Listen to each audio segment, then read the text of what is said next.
Hi hello అందరికీ ఎలా ఉన్నారు అందరూ? నేనైతే చాలా బాగున్నాను. మీరు కూడా బాగుండాలని మనస్ఫూర్తిగా కోరుకుంటున్నాను. ఈరోజైతే నేను సోరకాయ పప్పు చేస్తున్నానండి. సోరకాయ పప్పు చేయాలంటే ముందుగా సోరకాయని ఇలా తరిగేసి పెట్టుకోవాలండి. సోరకాయ తొక్కంతా తీసేసుకొని సోరకాయని చిన్న చిన్న ముక్కలుగా కట్ చేసి పక్కన పెట్టేసుకోవాలి. ఆ తర్వాత ఒక చిన్న గిన్నెలో మనకి ఎంత క్వాంటిటీ అయితే పప్పు అవసరమో అంత క్వాంటిటీ పప్పుని తీసుకొని కడిగి నానబెట్టుకొని పక్కన పెట్టేసుకోవాలి. ఒక ప్లేట్లో మనం తరిగి పెట్టుకున్న సొరకాయలు అండ్ ఉల్లిపాయలు పచ్చిమిర్చిని పక్కన పెట్టేసుకోవాలి. ఆ తర్వాత స్టవ్ వెలిగించి బాండి పెట్టుకొని అందులో కొద్దిగా ఆయిల్ వేసి అందులో పోపు దినుసులు జీలకర్ర ఆవాలు వేసుకొని అవి కొంచెం వేగాక పచ్చిమిర్చిని కూడా వేసుకొని అవి కొంచెం రెడ్ కలర్లోకి వచ్చిన తర్వాత మనం కట్ చేసి పెట్టుకున్న ఉల్లిపాయలను అయితే ఇందులో వేసేసుకోవాలి. ఇవి కొంచెం గోల్డెన్ బ్రౌన్ కలర్ వచ్చేంత వరకు వేయించుకోవాలి.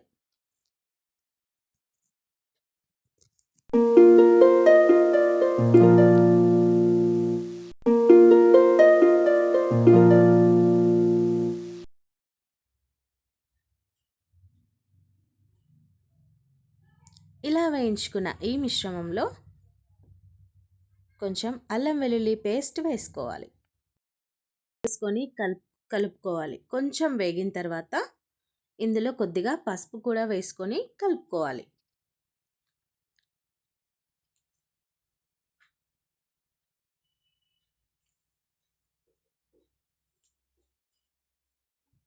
ఇప్పుడు ఇందులో మనం కట్ చేసి పెట్టుకున్న సొరకాయ ముక్కల్ని వేసుకోవాలి. కాసేపు నూనెలో వేగేంత వరకు మూత పెట్టుకొని ఉంచాలి. ఒక 5 నిమిషాల తర్వాత మళ్ళీ ఆ మూతను తీసేసి మనం నానబెట్టుకున్న పప్పును అందులో వేయాలి.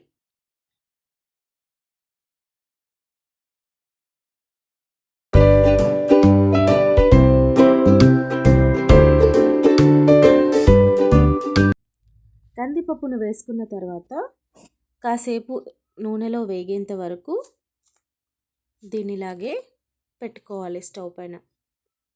ఇది కొంచెం నూనెలో వేగిన తర్వాత ఇందులో ఇప్పుడు వాటర్ పోసుకోవాలి. వాటర్ ఎలా అంటే పప్పు మునిగేంత వరకు, మనం తీసుకున్న పప్పు ఎంత ఉందో అది మునిగేంత వరకు కొంచెం ఎక్కువ వాటర్ తీసుకోవాలి.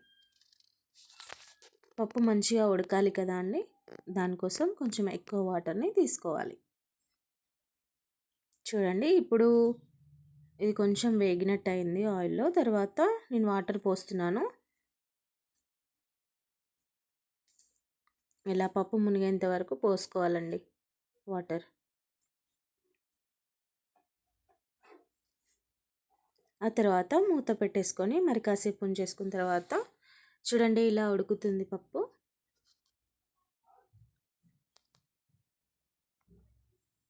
పప్పు ఉడికేటప్పుడు పప్పు సగం ఉడికిన తర్వాత ఇందులో కొంచెం కారం వేసుకోవాలి. కారం వేసుకున్న తర్వాత కొంచెం రుచికి సరిపడంత సాల్ట్ కూడా వేసుకోవాలి.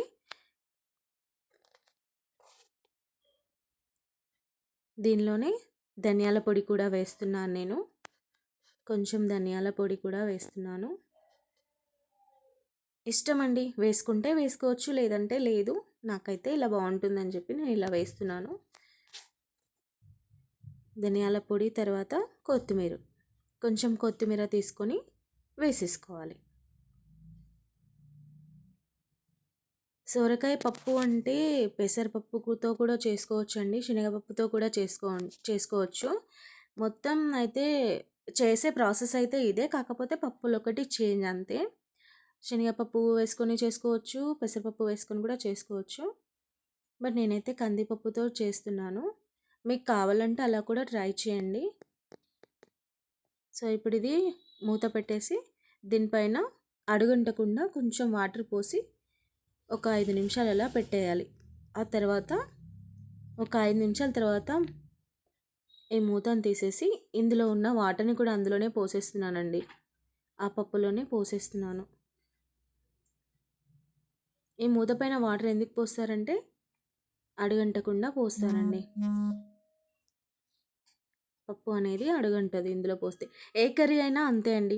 కర్రీ చేసేటప్పుడు మనం ఆయిల్లో ఫ్రై చేసే కర్రీస్ చేస్తాం కదా అండి, అలా చేసినప్పుడు కూడా పైన మూత పెట్టి దానిపైన కొంచెం వాటర్ పోస్తే ఆ కింద అనేది అడుగంటదండి. అడుగంటకుండా మంచిగా ఉడుకుతుంది ఏ కర్రీ అయినా కూడా.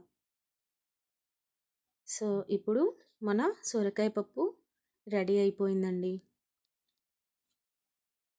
ఎంతో టేస్టీగా ఉండే ఈ సొరకాయ పప్పును మీరు కూడా ట్రై చేయండి. ట్రై చేసి ఎలా ఉందో కామెంట్ చేయండి. థ్యాంక్ యూ ఫర్ వాచింగ్ అండి. నేనైతే ఈ పప్పులోకి చపాతీ చేశానండి. ఈ చపాతీని వేసుకొని ఇప్పుడు తినేస్తున్నాం. ఇది మా డిన్నర్. Thank you.